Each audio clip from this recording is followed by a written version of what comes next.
going on, folks? Welcome to another edition of the TKO Show here on TKOTalk.com. My name is Tim, and I'm your one and only host after a brief little holiday hiatus, double H, or something like that. We're going to talk some football. I'm ready for some football. I'm sure all of you are ready for some football. And we're going to talk to a real-life Broncos fan, not like the ones that just use them in Madden because they have a 94 rating and all of a sudden bought a Peyton Manning jersey.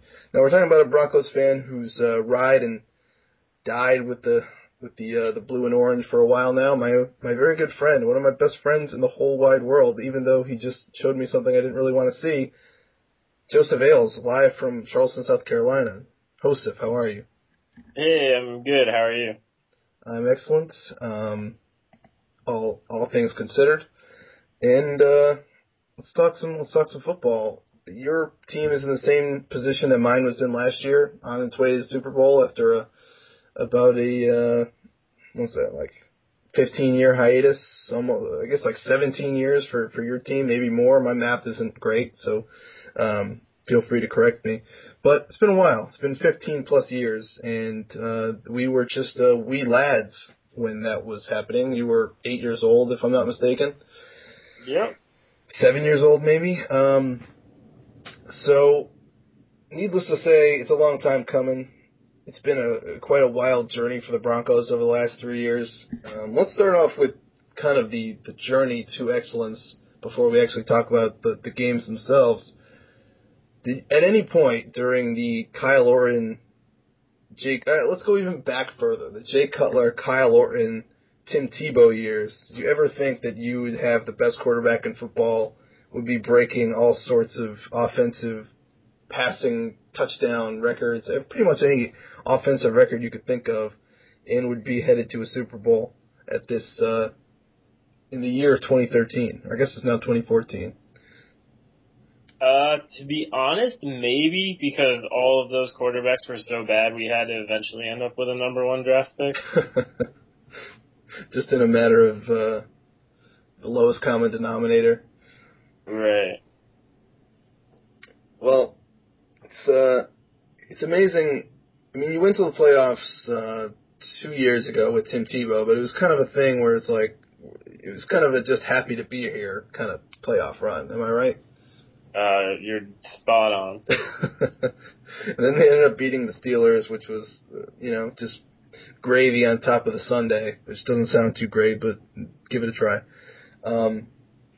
Which was just an amazing, comeback victory. And I think they were up for a while in that game and then got down and then came back to win in overtime.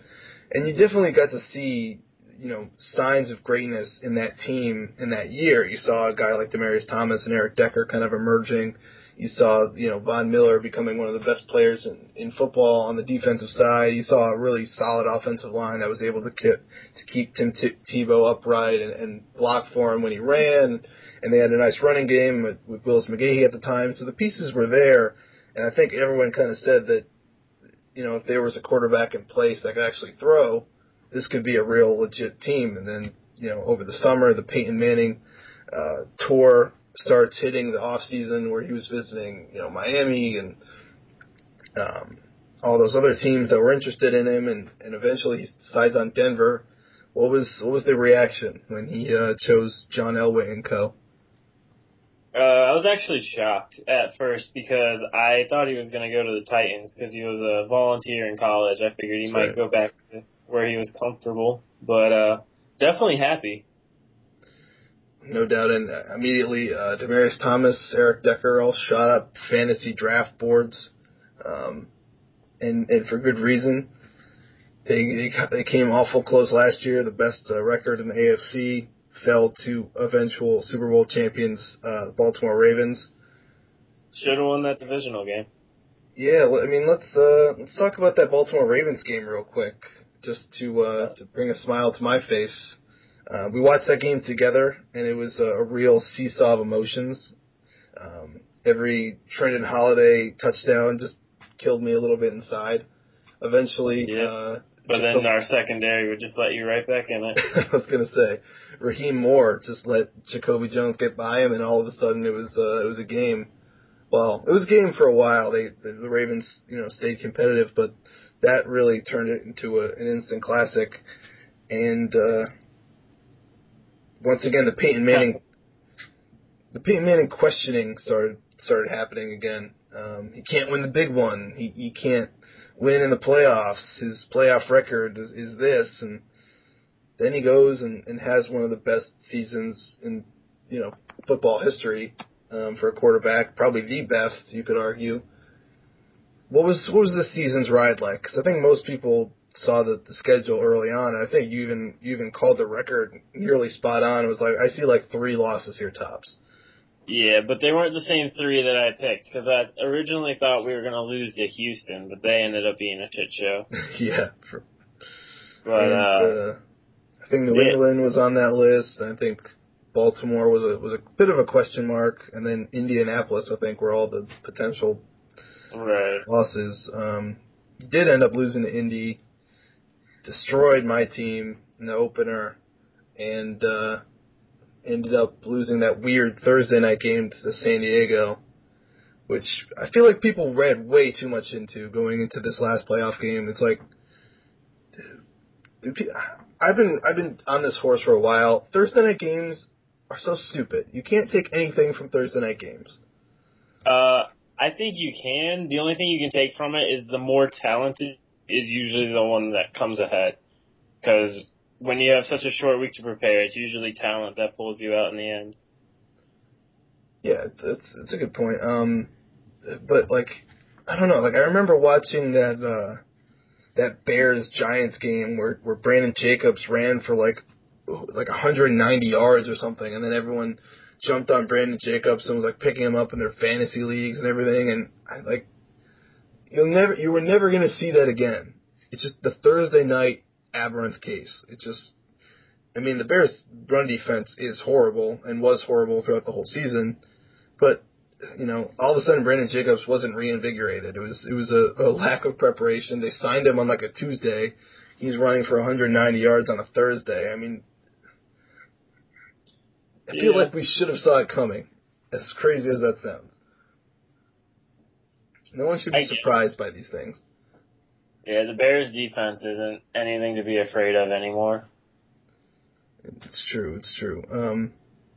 So, brings us to today.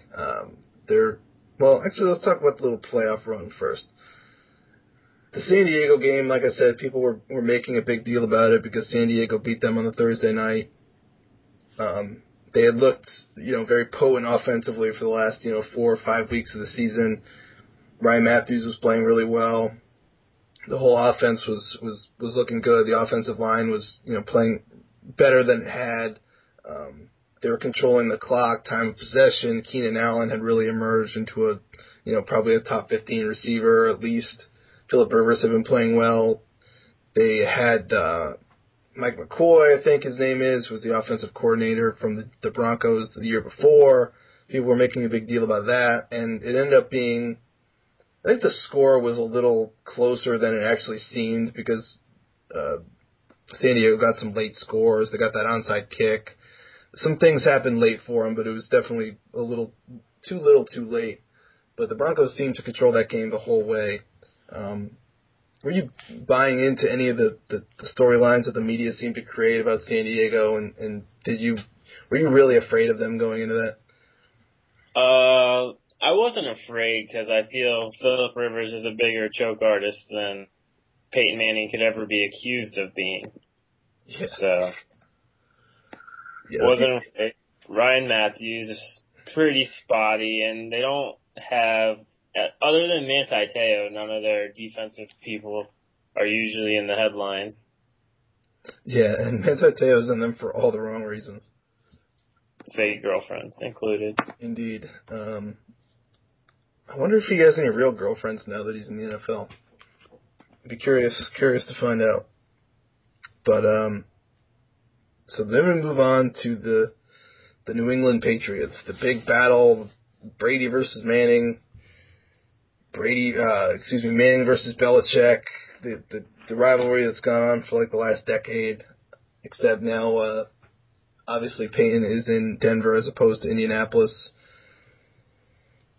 the quarterbacks were the headlines, and really, it seemed to be like the Manning show. It was like I was watching it at a bar for most of the game, and if you just like look down from the TV for 30 seconds, it seemed like you missed all the Patriots' possessions. It seemed like the Broncos had the ball the entire time, and they were just controlling time of possession. It's not even necessarily that they were running the ball super well. They were just controlling, picking up first downs, picking up, small chunks of yardage, and then enough chunks of yardage to just keep the chains moving and put points up. And next thing you know, it's game over. Did Brady? I would assume Brady brought a little more fear than Phillip Rivers and company. He did, but I started getting a weird vibe from him. In all his press conferences, he kept saying, this would be the biggest win of his career yet, like the most gratifying. And then as the game went on, he wasn't fired up at all. He sat on the bench with his head down and then told it was time to go out onto the field. And he kept overthrowing receivers. I feel like he just wasn't into the game. So by halftime, I felt like we had it pretty much locked up.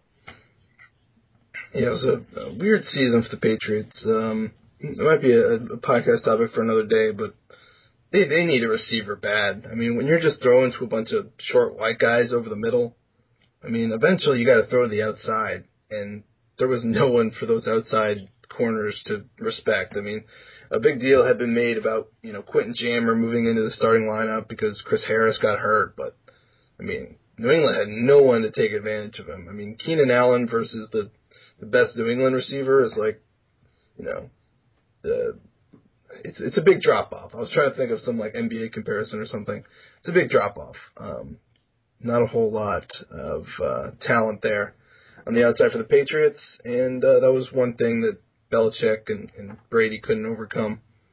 So we'll see what happens with them next year. I'm sure they'll be in it just because of how bad the AFC is. That's another question I'm going to get to before we move into the actual Super Bowl game itself. A lot of people maybe not a lot of people, but me included, just have been talking about how horrible the AFC has been.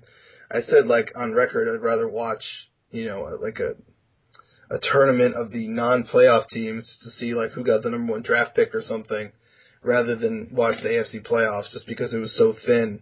Do you think that's overblown in just trying to discredit the Broncos, or do you think there really just was not any more than one great team? Yeah, I feel like a lot of it had to do with injuries this year, though, because the Patriots were riddled with injuries. The Colts lost Reggie Wayne, so that was a big effect on them. The Bengals choke artists in the playoff every year.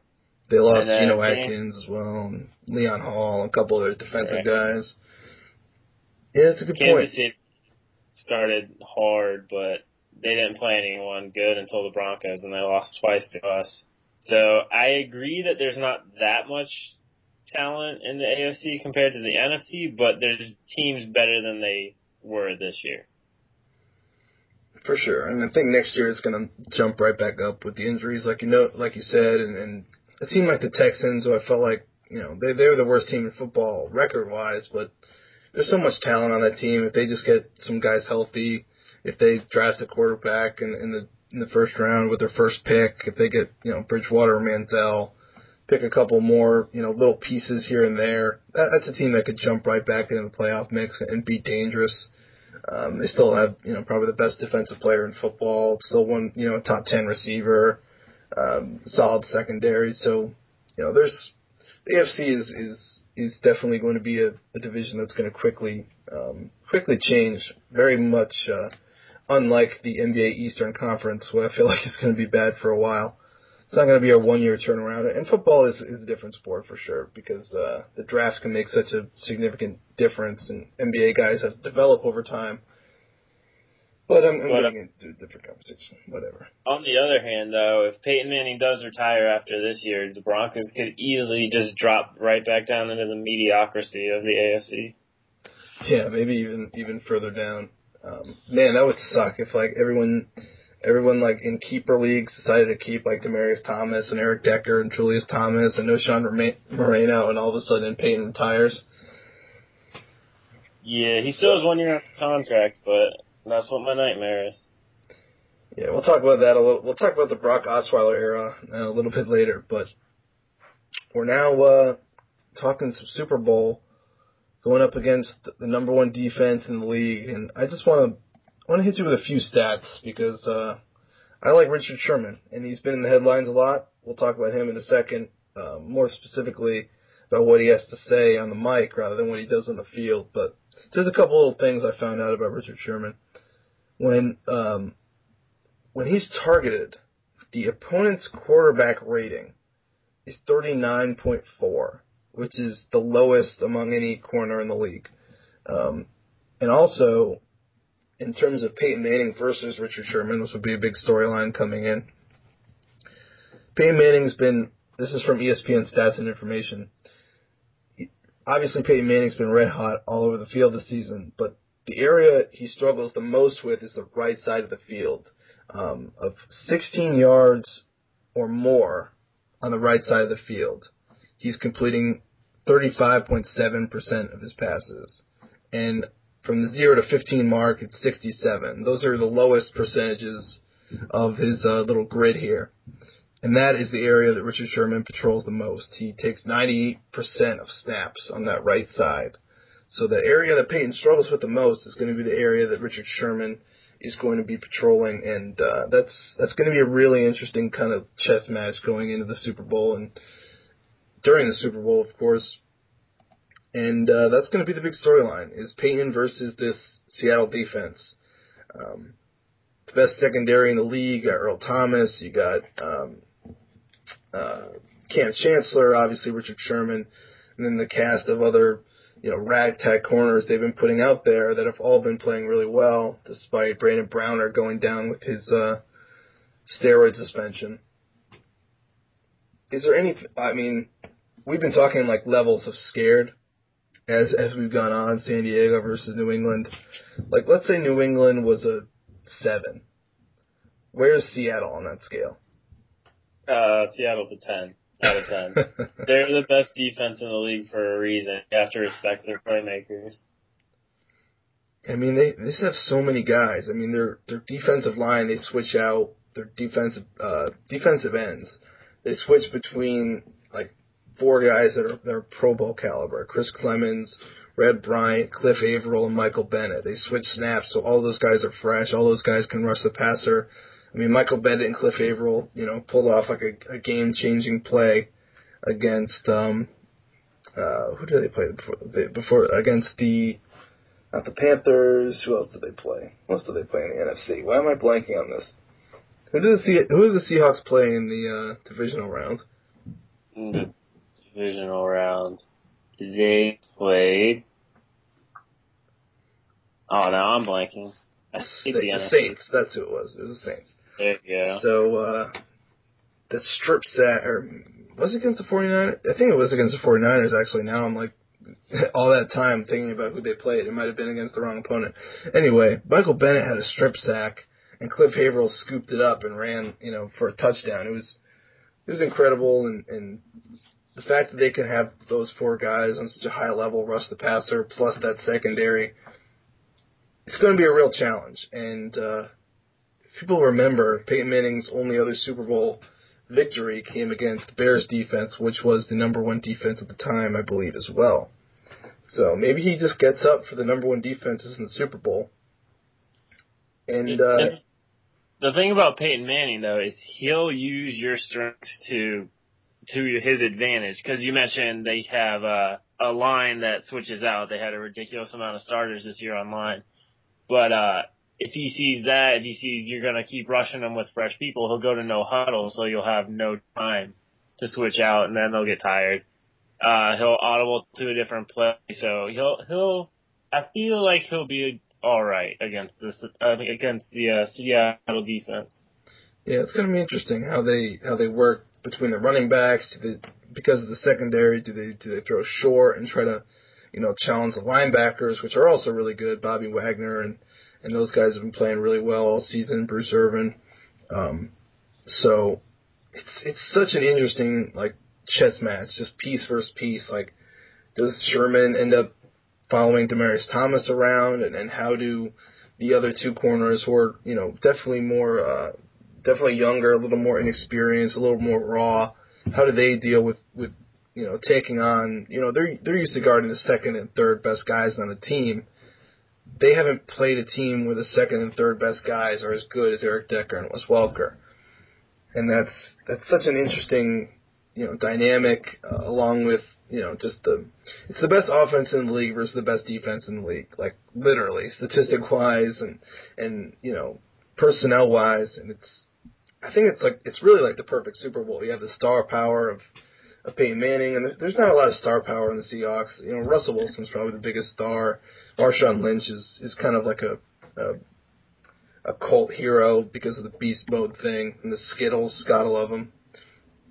And other than that, there's not a whole. I mean, I guess Richard Sherman now has put himself in it. Maybe that's a good transition into Richard Sherman talk. His name has been brought up quite a bit already, but he pulled off like a pro wrestling style shoot promo when they beat San Francisco, and he made the game clinching play when he tipped the ball up into Cam Chancellor's hands for the final play of the game, and then just called out Michael Crabtree, called him a mediocre receiver, said you can't bring a mediocre receiver against the best. And I mean, everyone's seen the interview at this point. They're talking about it on the goddamn View for F's sake.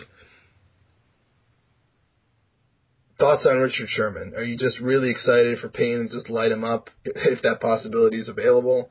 Or are you scared to death of him? Do you want him to just die in a hole? One of the three. Well, I don't want him to die in a hole, that's for sure. I don't think he deserves that. It's a little extreme. I liked him a lot more before the post-game interviews because he did make one of the best plays I've seen all year. Basically sent his team to the Super Bowl. But I just wish someone would teach him how to win like a man instead of act like a thug on the field. But, yeah, if Peyton Manning has the opportunity to light him up, I would definitely take that. But I think Julius Thomas is going to be a bigger factor in the game than Demaryius Thomas is, purely because of Richard Sherman. Yeah, that's a good point. Space on Julius Thomas. Now he's been, a little banged up. Now he gets another week off.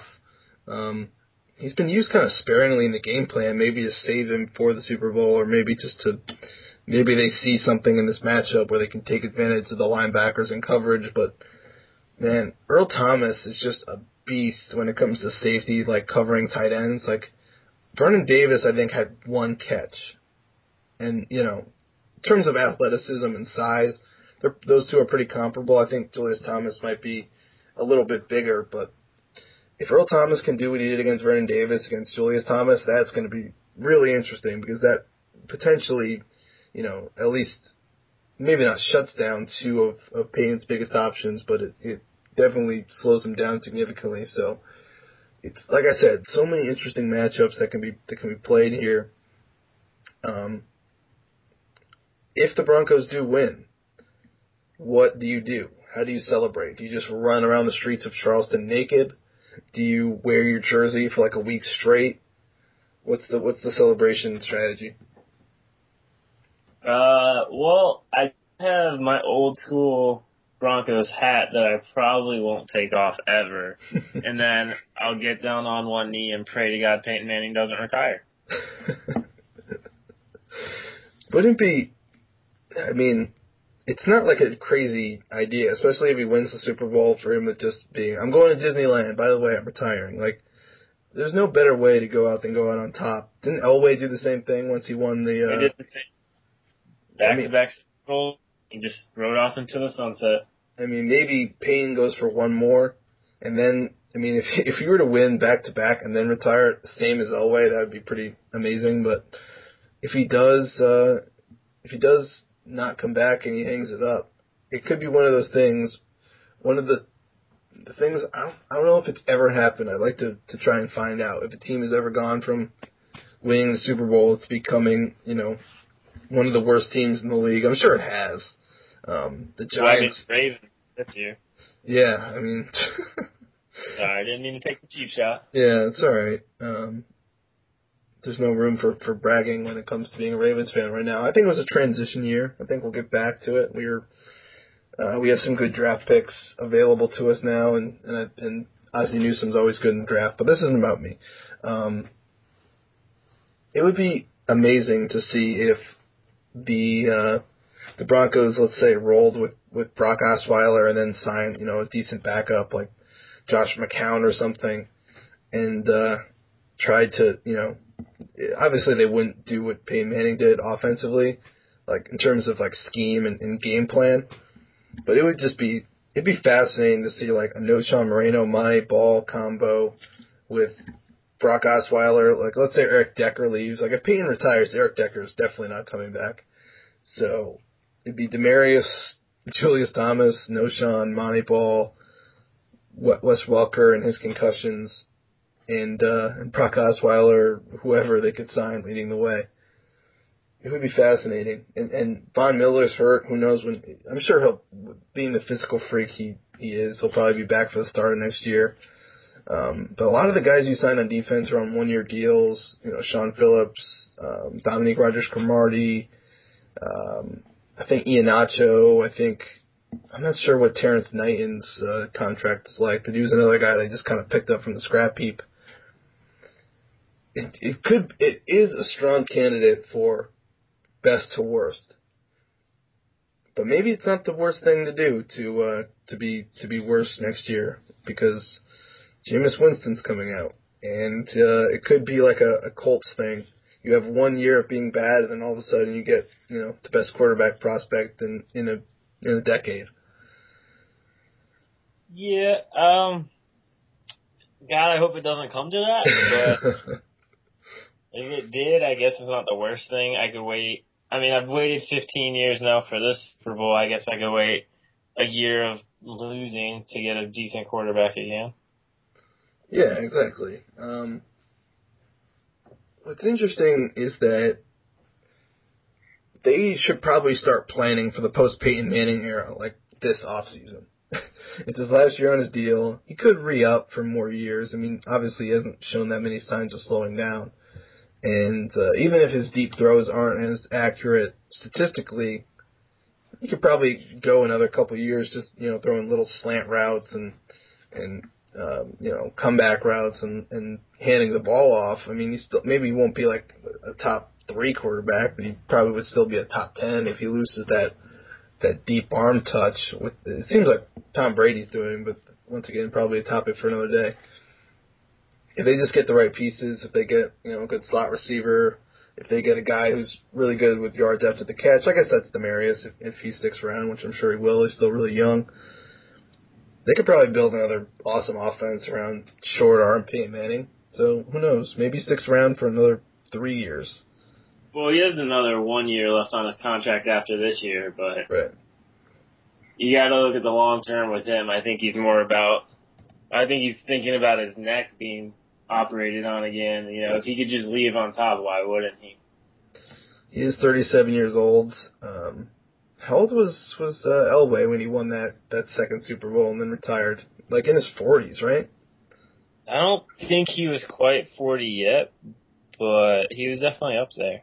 He was close, definitely. But that's when they had Terrell Davis, and they were just, they were more, even though they had John Elway, they were still like known for being a running team. So who knows? Maybe Monty Ball develops into this top 5 running back, and all of a sudden they become a run first team in Peyton's twilight.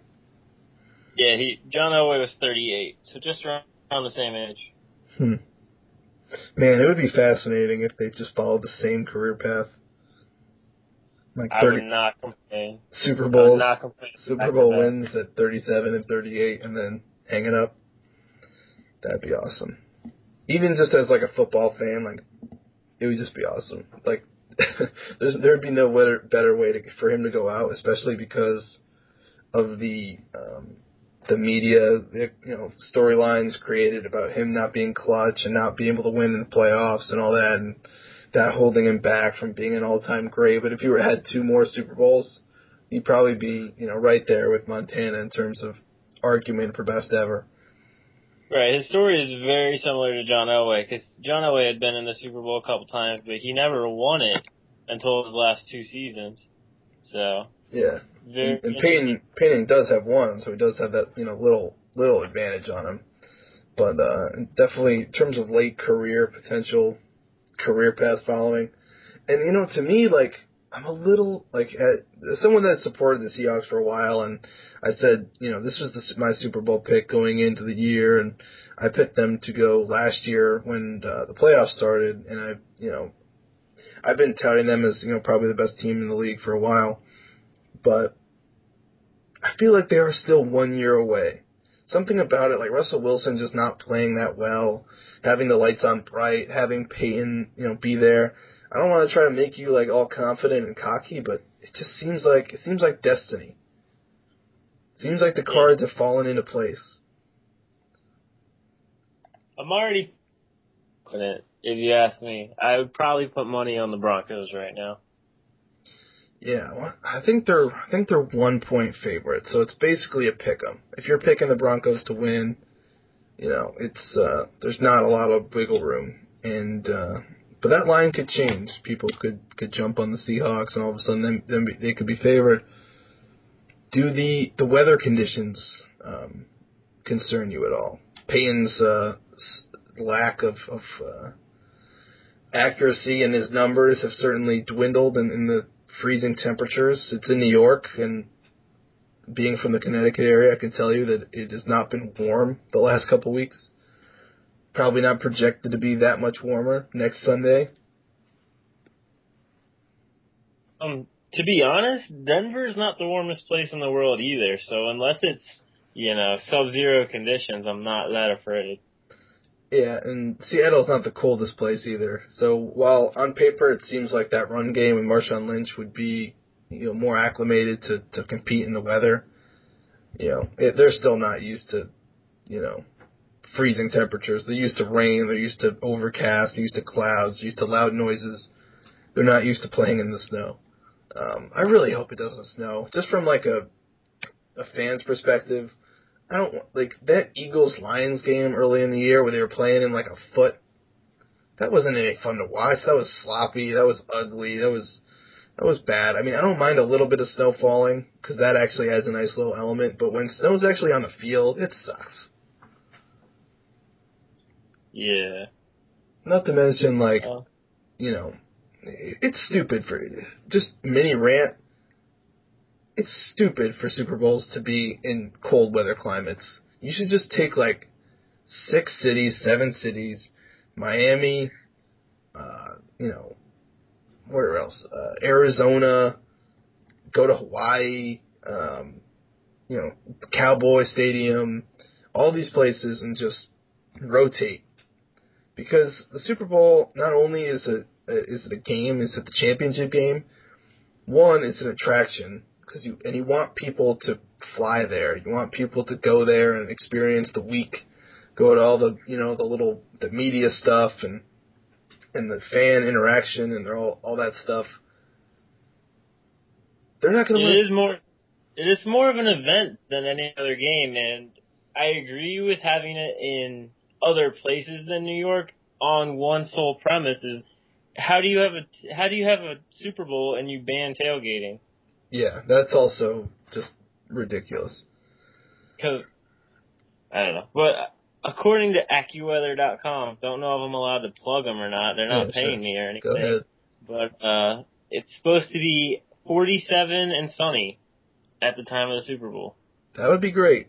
I'm all in on that. That seems like ideal football weather. The sun is probably going to be going down on kickoff at 6:30, but the low is 36, so it's still above freezing.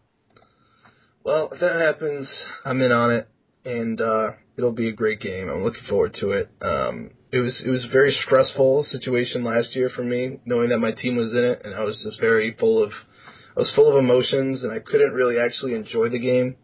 I was more just nervous and scared and wanted to cry a little bit, especially after the blackout, and all of a sudden we couldn't score, and we're letting everyone on the Niners get behind us. But this year I just get to enjoy as an unbiased football fan, and I'm looking forward to it. So before we sign off here, we have to talk about your guy. We have to talk about Peyton Manning. He's one of your guys.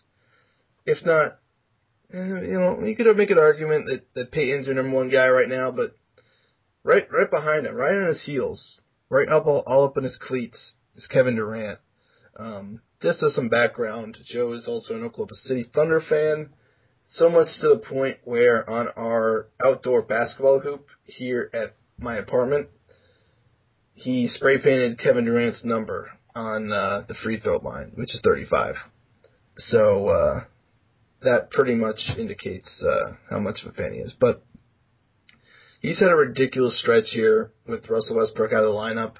Over the last 10 days, he's averaged 38.3 points, or last 10 games, 38.3 points, 6.1 assists, 5.8 rebounds, and on 51% shooting. Is he the MVP right now? Right now, yes. With Westbrook out, they needed Durant to step up, and he really is the most valuable player to his team because we're still, right at the top of the Western Conference. We haven't missed a beat, and it's all thanks to Kevin Durant. It's amazing, and they're not just beating the Kings and the the Jazz. They're beating good teams. They beat the Trailblazers last night. They beat the Warriors, where he went for 54 on. I guess it was technically January 17th, but by the time the game was over here on the East Coast, it was my birthday, so I'll remember that as the first few minutes of my birthday being Kevin Durant just destroying people, shooting over Draymond Green, even though he was in his uniform. It was. And we got the Spurs tonight, so that should be a real test of where. It's true. I think I'm not sure what the standings are right now. I think the Blazers are still in first in the West, but these are, I think, number 2 and 3. But let's double check. Nope. This is 1 and 2. Portland right now is a game back from the Thunder. I know that. Yep. This is 1 and 2 in the West. The Spurs are 32 and 9. Oklahoma City is 32 and 10, and they will meet tonight on ESPN. Yeah. Another free plug. Not that ESPN needs plugging for my podcast, and this will be up after that game is over anyway. So that's kind of stupid. So that game would have already happened. Anyway, it'll be good. Durant's lighting it up. I agree with you, by the way. I think he's the MVP. I think this is his year, just with how much the Heat just don't care. And as a Heat fan, it's kind of painful to watch, but I know what the end game is. I know why we're doing it. Dwayne Wade barely plays. LeBron is just going at seemingly 70%. Bosh has actually been playing pretty well. And then we're just we still don't have rotations. Michael Beasley he'll play one game and then not play the other. Rashard Lewis will play one game and not play the other. Battier and Ray Allen are always in and out. So we're definitely slacking, but it's still not even the All-Star break yet. And then once kind of March, end of February, March hits, that's when we start turning it on usually and getting into playoff form. So maybe better hope. Go ahead. What are you saying?